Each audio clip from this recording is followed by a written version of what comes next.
Hello everybody, my name is Rachel and welcome to another weekly wrap-up where I talk about what I actually read in the past week and a half because I forgot to film last weekend. That's why I disappeared for a week. I just completely forgot.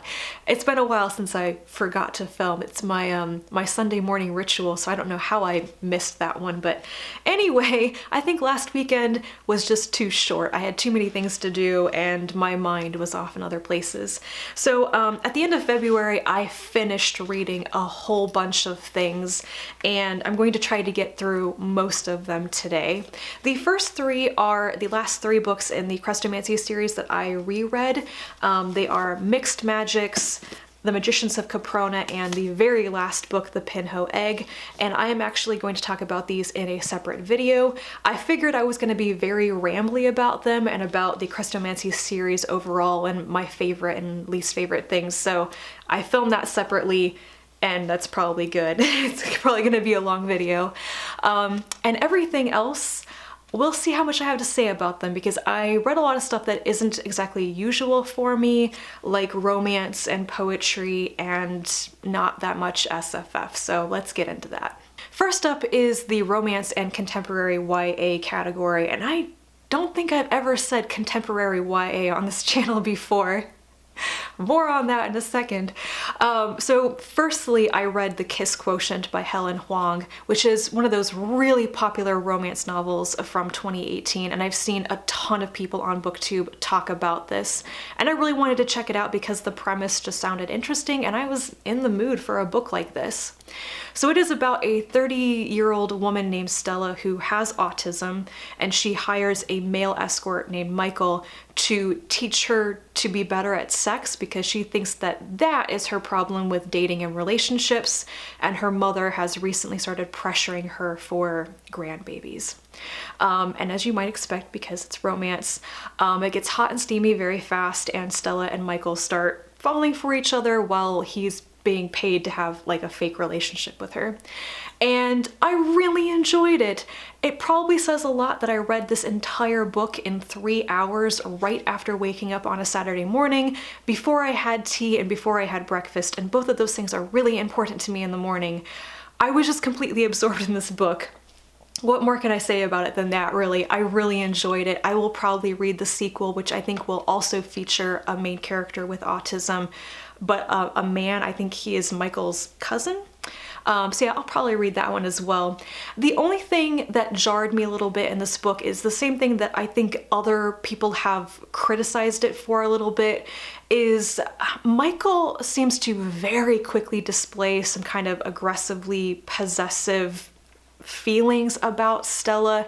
I noticed this mostly in his thoughts and in some of the words that he uses, but not necessarily with his actions. I think some people objected to some things that he actually did that seemed to maybe not be verbally consensual enough. I didn't really feel that way about it, but I thought it was a little strange that Michael was so weirdly possessive, but it bothered me more because I felt like this possessiveness was actually a little bit out of character for Michael, especially in that up to that point he'd seemed so conscious of like consensual things in a relationship, and that sort of thing would have been really inappropriate in this situation and with a woman like Stella with her particular needs and everything.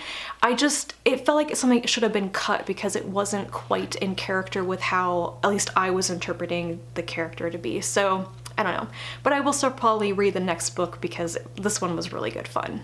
And then, yes, I read a contemporary YA novel, and there's a little bit of a backstory to this one. I recently discovered Kathy's channel, and I have been like binge watching a bunch of her wrap-up videos, and I think in her most recent one she talked about this book called Jack of Hearts and Other Parts by Rosen, I think is the author's name, and I don't know, I just was like, I want something random to read, so she raved about this book. I went straight to Overdrive, downloaded it, and read it in a single sitting in one evening, and I really liked it. So Jack of Hearts is about a gay, kind of flamboyant teenage boy in like an upper crust private high school in New York City who he has a lot of sex. And he is enjoying his life. He is out and proud, and he is just totally himself. He starts writing a sex advice column for his best friend's website, and then somebody starts sending him anonymous like love crush notes that quickly turn creepy and stalkerish. And it's this conflict like between his life and how he is and how free he feels to be himself, and then that feeling you have when somebody's stalking you and you just like never want to leave your house and you never want to do the fun things anymore. What makes you can't do that anymore. Somebody wants to control you and your behavior and change you into something else. And I also really enjoyed this book. It's not completely my cup of tea. YA contemporary hasn't been my thing for a long time, but there are two things about this that I really liked. The first is that I think this actually contains a lot of really good, very honest sex advice for teens. And while some people may think that it's maybe a little bit too graphic for young adults, this is honestly the stuff that teenagers have questions about and that they need to know, because let's be honest, teens are going to have sex whether you want them to or not, and you probably want them to be educated about it and do it in a smart and safe way. They need to have answers like this. The second thing is kind of a weird nostalgia thing, because I don't read young adult that much anymore, and I almost never read contemporary fiction either.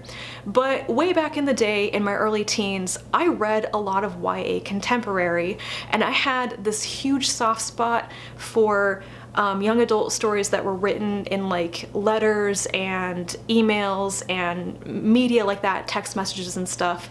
I used to be really big into the pen pal thing. I loved writing letters and getting letters, and I just ate up books that were essentially epistolary novels, but usually not just letters, but also emails and things like that. I think Anne M. Martin and Paula Danziger wrote an entire pen pal series like this, and that was like the best thing ever for my 13-year-old self. And there were some things about Jack of Hearts that it's not an epistolary novel, but it does contain things like the columns, the bits from the website, text messages, things like that. It just reminded me enough of that very specific type of YA fiction that I loved at a certain point in my life. It was great. So really not the type of thing I usually read, but I am really glad that I took Kathy's recommendation and read it. And she talks about a lot of books like this, so if you're interested in that, I would totally recommend you go watch her channel. She also talks about this particular book so much better than I just did. Next up are the comics. I read The Tea Dragon Society by Katie O'Neill, which is a very young children's graphic novel that a ton of people have recommended to me. Like, all of my friends have already read this and raved about just how cute it is, and I finally read it. And it really was that adorable. I mean, I think adorable is the exact word to describe this entire thing. It is about a little girl who comes across a tiny little tea dragon. There are these special little dragons that grow like tea leaves from their heads and stuff. And if harvested and brewed appropriately, drinking the tea made from these tea leaves like lets you relive people's memories and stuff. And it was so cute. I mean, mainly for the artwork, the tea dragons themselves are just, I want one so badly. But it was really, really sweet. There are other things as part of the story, but that's the main premise, is the tea dragons and the memories that they help you remember and experience and stuff. I think there's actually going to be a follow-up to this, another Tea Dragon graphic novel in September, and I will totally be reading it when it comes out. And the other comic that I read is Giant Days Volume 9 by John Allison, Max Sarin, and a couple of other people who worked on the artwork. I love Giant Days. I feel like I've been saying this a lot recently, but yes, I love Giant Days. It's a contemporary comic about a group of women at university in England, and this particular volume I really enjoyed because it's part of the story arc about Daisy and her kind of horrible girlfriend and finally dealing with that, and the fact that the girls aren't really living with each other anymore. They're going their separate ways, and they kind of struggle with that in this one, and how they they feel about that, and can you still be such good friends and so close when you're not living with each other anymore and stuff. But mainly I'm really there for Daisy's storyline right now, and the way that this one ends, I was like, oh no, I need the next one right away to know what's gonna happen next with that. So thoroughly enjoyed this one. Next up is the poetry. I read 2 poetry collections and I have very different feelings about them. The first is Elizabeth Bishop's Complete Poems. Somebody in the comments recommended Elizabeth Bishop to me a couple weeks ago, and I said, well, why not? The library has it. So I read the Complete Poems of Elizabeth Bishop, and unfortunately, this was not for me. I just never connected to her style of poetry, and I felt like there was this distance, this gulf between me and the poet, which I don't know, I just never, it's like I never warmed up to any of the poems. Interestingly though, there were a couple of things in this collection that I did like, that I actually like sat up and took notice of, and they were all translated poems, so they weren't Bishop's poetry, but they were her translations into English of other poets' work, and I liked a couple of those. The other poetry collection that I read that I loved the language in it, but I didn't understand anything in it at all, was the Duino Elegies and Sonnets to Orpheus by Rainer Maria Rilke. I read the translation by A. Poulin Jr. I actually started reading the Elegies section in the Robert Hunter translation from the 1990s, and I liked the translation well enough, but I hated the formatting in that book so much. If you look at the original German, Rilke's poems are very like squat, they're very long lines, they're just this block of text on the page. And in Hunter's translation, he cut all the lines in half so that the English was these really skinny columns of text over just so many pages, and it was driving me crazy. So on the recommendation of, I think it was Kim over on Instagram, I switched to the Poulin translation from the 1970s, and this just works so much better for me. The translation, but mainly the formatting, which was much more like the original German. So I ended up rereading the first half of the Elegies in the Poulin translation and then continuing on with that. And what to say about this? I thought it was beautiful. Just the language is gorgeous, and there would be these lines that just jumped out at me like, that is just such wonderful phrasing, such wonderful translation. But I didn't understand any of it. I would love a version of this collection with more annotations, with more notes, because I needed parts of it to be explained. Like, I needed something to crack it open a little bit so I could get into it. I needed a starting point, and for the most part, I was just reading it thinking, this is beautiful, I love this, I will come back to this and reread it, but not really understanding what it was about. So I think I'll be reading more Rilke in the future, but I'm a little bit nervous that I'll never understand any of his stuff. I'll just appreciate it for the language, if nothing else. And then we come to the very short SFF section of this video. I did read Rimrunners by C.J. Cherryh, which is one of her Company Wars novels in the Alliance Union universe. And I will talk about this, but I think I want to talk about it in conjunction with the other book in this series that I'm currently reading called Heavy Time. So this will have to wait for next week, I think. And that just leaves me with Power and Light, which is the second volume in the collected stories of Roger Zelazny. I read and reviewed the first volume in this set called Threshold back in January, and Power and Light is more of the same format and everything. The stories in this are from the 1960s, which was one of Zelazny's most prolific periods.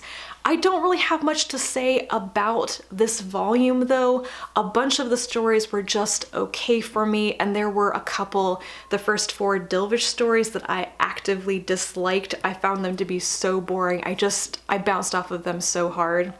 But there were a couple things in here that I really did like. 2 of the really famous stories, For a Breath I Tarry and This Moment in the Storm. I really enjoyed those. And then the last 2 pieces are the first and second parts of and Call Me Conrad from when it was originally published in a magazine. I think it was the Magazine of Fantasy and Science Fiction or something. This is actually my third time reading that story. I read it twice in like the novel version called This Immortal, and that is really, really similar to the magazine version. And I really enjoyed it. I think definitely it is my favorite story by Roger Zelazny of all the stuff I've read by him so far. So this was a good collection, but didn't have quite as many things that I really enjoyed as the first one, Threshold. And with that, we come to the end of my list. I'm going to go off and read and finish more things today, so there should be a wrap up next weekend as long as I don't forget again.